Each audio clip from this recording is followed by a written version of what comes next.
मैं Zafar Ahmad Khan, ex principal Kidwai junior college, president school headmasters charitable association, आपके सामने government of India ministry of minority affairs की जानिब से चलाई जा रही माइनॉरिटीज़ कम्युनिटी के लिए स्कॉलरशिप्स के बारे में आपको जानकारी देने के लिए यहाँ आया हूँ। जैसे कि आपको पता है कि गुज़िश्ता कई सालों से मिनिस्ट्री ऑफ माइनॉरिटी अफेयर्स की तरफ से मुस्लिम, सिख, पारसी, जैन, क्रिश्चियंस और बुद्धिस्ट कम्युनिटी के लिए माइनॉरिटी की स्कॉलरशिप्स दी जा रही है। ये स्कॉलरशिप्स फर्स्ट स्टैंडर्ड से लेकर और पीजी तक के और वोकेशनल से लेकर नॉन वोकेशनल, इंजीनियरिंग और मेडिकल सभी कोर्सेज़ के लिए गवर्नमेंट की तरफ से दी जा रही है। इन स्कॉलरशिप में pre matric scholarship, post matric scholarship और मेरिट कम मीन स्कॉलरशिप, ये 3 स्कॉलरशिप्स अहम हैं। प्री मैट्रिक स्कॉलरशिप वो बच्चों के लिए है जो फर्स्ट स्टैंडर्ड से 10th स्टैंडर्ड तक, 10वीं क्लास तक पढ़ रहे हैं, और ऐसे बच्चों के लिए सालाना जो पहली से 5वीं तक के जो बच्चे हैं उनके लिए मेंटेनेंस अलाउंस 100 रुपया महीना, और जो बच्चे 6 to 10 तक है उनके लिए one time admission amount, admission fees 500 रुपये और 350 रुपये हर महीने के, और इसी तरह से मेंटेनेंस अलाउंस इन बच्चों के लिए 100 रुपये डे स्कॉलर बच्चों के लिए, और 600 रुपया पर मंथ जो हॉस्टल में बच्चे पढ़ते हैं उनके लिए दिए जा रहे हैं। इन स्कॉलरशिप्स को हासिल करने के लिए पहली जमात से लेकर 10th स्टैंडर्ड तक के बच्चों के लास्ट एग्ज़ामिनेशन में 50% मार्क्स होने ज़रूरी है। उनके पेरेंट्स की इनकम 1 लाख से कम होनी चाहिए। एक फैमिली से सिर्फ 2 बच्चों को स्कॉलरशिप मिलती है, और इनके डॉक्यूमेंट्स मैं तीनों स्कॉलरशिप कंप्लीट होने के बाद आपको इनके डॉक्यूमेंट्स से रिलेटेड भी आपको मालूमात दूंगा। इसी तरह 11वीं और उसके बाद PhD तक के बच्चों के लिए government of India ministry of minority affairs की तरफ से पोस्ट मैट्रिक स्कॉलरशिप दी जा रही है। यह स्कॉलरशिप वो बच्चे जो 11th स्टैंडर्ड में पढ़ रहे हैं और उसके बाद में वो technical, non technical, BSc, MSc या फिर वो लॉ के कोर्स में हो या कोई भी कोर्स में हो, पोस्ट ग्रेजुएट तक के कोर्सेज़ के लिए इसमें स्कॉलरशिप दी जा रही हैं। इस स्कॉलरशिप में उनके पेरेंट्स की इनकम 2 लाख रुपए से कम होनी चाहिए, और इस स्कॉलरशिप में लास्ट एग्ज़ामिनेशन में स्टूडेंट के मार्क्स 50% से ज़्यादा होनी चाहिए। और जहाँ तक इस स्कॉलरशिप में रेट ऑफ स्कॉलरशिप का सवाल है, इसमें 11th और 12th स्टैंडर्ड के बच्चों के लिए 7,000 रुपया सालाना, प्लेन जो नॉन टेक्निकल बच्चे पढ़ रहे हैं, आर्ट्स, साइंस, कॉमर्स बगैर टेक्निकल सब्जेक्ट के, और अगर कोई बच्चा टेक्निकल सब्जेक्ट लेकर पढ़ रहा है, बायफोकल लेकर पढ़ रहा है, तो उसको साल के 10,000 रुपये स्कॉलरशिप इसमें दी जाती है। इसी तरह अगर कोई बच्चा ग्रेजुएशन कर रहा है या पोस्ट ग्रेजुएशन कर रहा है तो उसे ट्यूशन फ़ीस की शक्ल में 3,000 रुपये सालाना दिए जाते हैं। जहाँ तक मेंटेनेंस का सवाल है, मेंटेनेंस अलाउंस का सवाल है, इन बच्चों को जो नॉन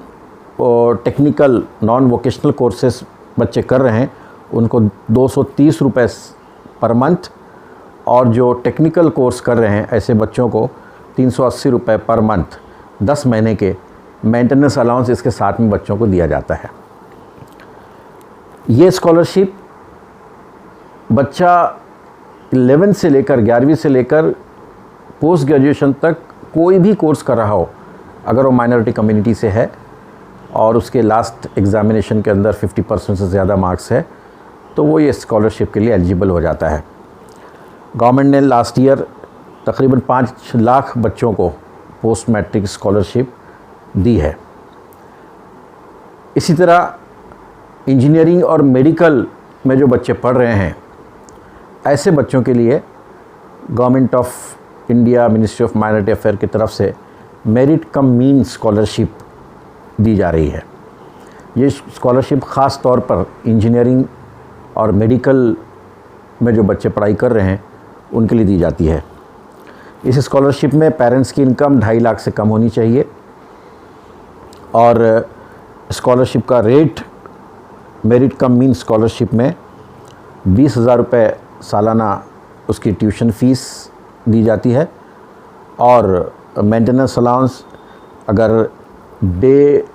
स्कॉलर अगर है कोई बच्चा तो उसको 500 रुपये पर मंथ 10 महीनों के लिए, और अगर हॉस्टलर है तो उसको 1,000 रुपया पर मंथ बच्चों को मेंटेनेंस अलाउंस दिया जाता है। मेरिट कम मीन इस स्कॉलरशिप में मेडिकल, इंजीनियरिंग, इसके साथ साथ दूसरे जो प्रोफेशनल कोर्सेस है जैसे लॉ कॉलेज है या फार्मेसी है या आपके जितने भी प्रोफेशनल कोर्सेज आते हैं उनको भी मेरिट कम मीन स्कॉलरशिप के अंदर कवर किया जाता है। मेरिट कम मीन स्कॉलरशिप की ख़ास बात यह है कि गवर्नमेंट ऑफ इंडिया ने वो बच्चे जो IITs, NITs, IIM इन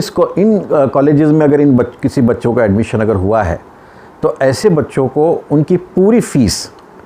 जो भी फ़ीस उनको इन कॉलेजेस में लग रही है, वो तमाम बच्चों को पूरी फ़ीस, इसमें 85 इंस्टीट्यूशंस के नाम हैं। गाइडलाइंस में अगर आप जाएंगे तो गाइडलाइंस में शेड्यूल C बना हुआ है जिसमें 85 इंस्टीट्यूशन के नाम हैं, जिसमें तमाम IITs, जितने भी IITs हैं इंडिया के अंदर, तमाम NITs, तमाम IIITs और उसके साथ साथ फैशन डिज़ाइनिंग के जो नेशनल इंस्टीट्यूशंस हैं और IIM हैं, मैनेजमेंट के जो नेशनल इंस्टीट्यूशंस है, इन तमाम अगर कॉलेजेस में अगर स्टूडेंट ने एडमिशन लिया है, माइनॉरिटी कम्युनिटी से है, तो इनकी पूरी फ़ीस रीइंबर्स होगी। वो फ़ीस 2 लाख भी हो सकती है, 3 लाख भी हो सकती है, जो भी फ़ीस होगी वो पूरी fees national merit cum mean scholarship के तहत इन स्टूडेंट्स की कवर हो जाती है। इन स्कॉलरशिप को अवेल करने के लिए जो डॉक्यूमेंट्स सबमिट करने पड़ते हैं वो है इनकम सर्टिफिकेट, जो कि कॉम्पिटेंट अथॉरिटी से, तहसीलदार से बनाना ज़रूरी है। इसमें इनकम सर्टिफिकेट जमा करना है। इसके साथ साथ इसमें कम्युनिटी का, माइनॉरिटी कम्युनिटी डिक्लेरेशन, वो सेल्फ डिक्लेरेशन सबमिट करना है। आधार कार्ड स्टूडेंट का लगता है, फ़ोटो लगती है स्टूडेंट की। रेसिडेंशियल प्रूफ के लिए आधार कार्ड, ड्राइविंग लाइसेंस, पेरेंट्स का ड्राइविंग लाइसेंस लगाया जा सकता है। और इसी तरह मार्क लिस्ट लास्ट ईयर की इसमें लगेगी, अगर फ्रेश कैंडिडेट है तो भी और रिन्यूअल है तो भी उसमें। और फ़ीस रिसिप्ट, जो करंट ईयर में जो एडमिशन स्टूडेंट ने लिया है तो उसकी फ़ीस रिसिप्ट भी इसके अंदर में लगाना ज़रूरी है। इन सभी स्कॉलरशिप के अंदर स्टूडेंट का बैंक अकाउंट IFSC कोड के साथ में देना ज़रूरी है। सभी स्टूडेंट्स, पेरेंट्स उन स्टूडेंट्स के बैंक अकाउंट का KYC ज़रूर कराए, क्योंकि कई बार ऐसा देखा गया है कि बैंक अकाउंट्स जो है वो नॉर्मल डॉर्मेंट हो जाते हैं, तो बैंक अकाउंट्स का होना भी ज़रूरी है। बैंक अकाउंट के अंदर अगर प्री मैट्रिक स्कॉलरशिप है 1 to 10 तो उसमें हम पेरेंट का बैंक अकाउंट उसमें दे सकते हैं। और उसके बाद में फिर स्टूडेंट का अगर 11-12 का है तो उसमें 11-12 और पोस्ट मैट्रिक स्कॉलरशिप और मेरिट कम मीन में स्टूडेंट का बैंक अकाउंट में ख्याल रखें कि बैंक अकाउंट आपका एक्टिव होना चाहिए, KYC उसका किया होना चाहिए, क्योंकि पैसे इसके अंदर में डायरेक्ट बैंक के अंदर आते हैं। लिहाजा मेरी आप सभी से ये गुजारिश है कि आप इन तमाम बातों को उन स्टूडेंट्स तक ज़रूर पहुँचाएँ जो इन स्कॉलरशिप्स का फ़ायदा उठाते हैं। और इसके लिए आपको नेशनल पोर्टल है स्कॉलरशिप का, scholarships.gov.in। इस नेशनल पोर्टल पर ऑनलाइन आपको पूरे फॉर्म भरने हैं और ऑनलाइन फॉर्म भर के आपको इस स्कॉलरशिप की